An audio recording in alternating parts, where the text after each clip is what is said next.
to episode 2 of Smart Chat. I am your host, Tommy. Before we go any further, subscribe to my YouTube channel, Smart Chat. You can follow me on Twitter, Smart Chat. If you have any questions, any thoughts, any feedback, you could send me an email at smarttalk@gmail.com. Now, my hope, second vlog, is to blow this thing up, be a wrestling forum, be different than every typical forum. Maybe start a Facebook page, maybe a podcast. Who knows? I'm just testing the water, trying to get some feedback, trying to see how big I can make this thing. So again, subscribe, and once again, let's just have fun. A few things. Now, let's start with Raw this past week.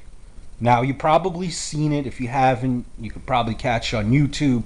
You could catch it during the weekend. So I'm not going to go match by match about Raw, but I just want to give you a few one-liners about what I observed. And again, let me know what you think. Give me your feedback. Let's discuss. You hear that? North Carolina. That's where Raw was this weekend. Psst, psst. Crowd. Can you be any more worse of a crowd than you were? That crowd was awful. Horrible. They were sitting on their hands all night. Yeah. Snoring. You had the return of Paul Heyman, a wrestling legend. That's right. I'm a Paul Heyman guy. I'm sure each and every one of you are a Paul Heyman guy as well. I mean, how could you not be? This guy has one of the greatest wrestling minds. ECW, case in point. Imagine if he was running. If you had one person to pick from that's currently no longer in wrestling, out of the picture, so to speak, and you had that one person to run your company, probably Paul Heyman would be the guy. You know, rumor was a couple months ago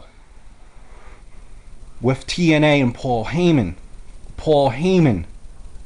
wanted full control, and TNA said no to that. But the reason why I bring up Paul Heyman again, he came out and there was absolutely no reaction.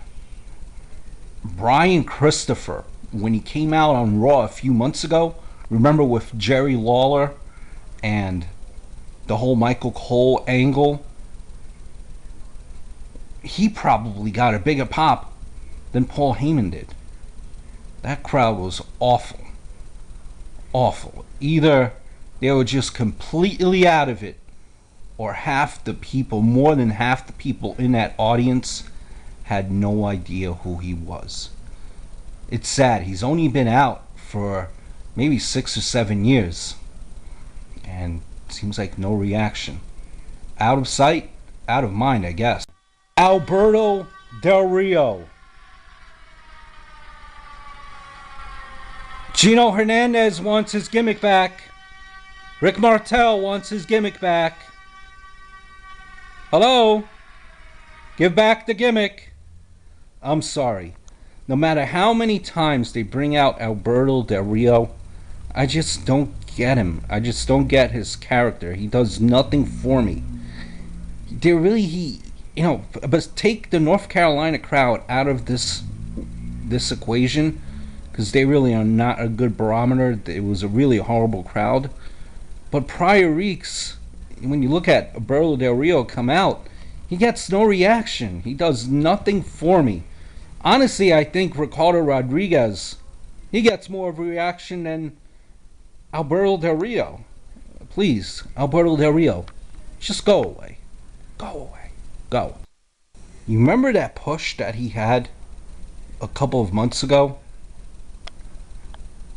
Think back, he actually headlined in WrestleMania a year ago, and even a little bit after that, he was still pretty much in the main event. Well, In case you've been wondering, this is what pretty much has happened. Yeah.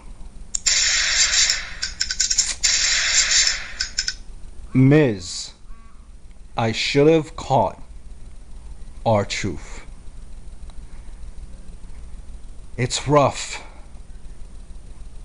Now I understand, some people, maybe creative does this to, test them out. But when you job out to Santino, that's bad times. I don't know what is happening with Miz. I don't know if he shitted in anyone's shoe. But my, what a fall this guy has had. A Raw without calling your mama. Somebody call my mama. Somebody call my mama. Mr. Brodus Clay.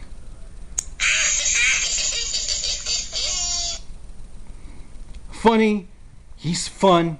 He's, gives you a chuckle. Makes you even maybe get off the couch. Break out a dance move. Or 2 or 3. Heck, maybe you call your mama. But can we actually see him in a real match? Now I know he faced The Miz, but can we actually see him wrestle in a match that's more than 2 minutes? Please, this is getting old.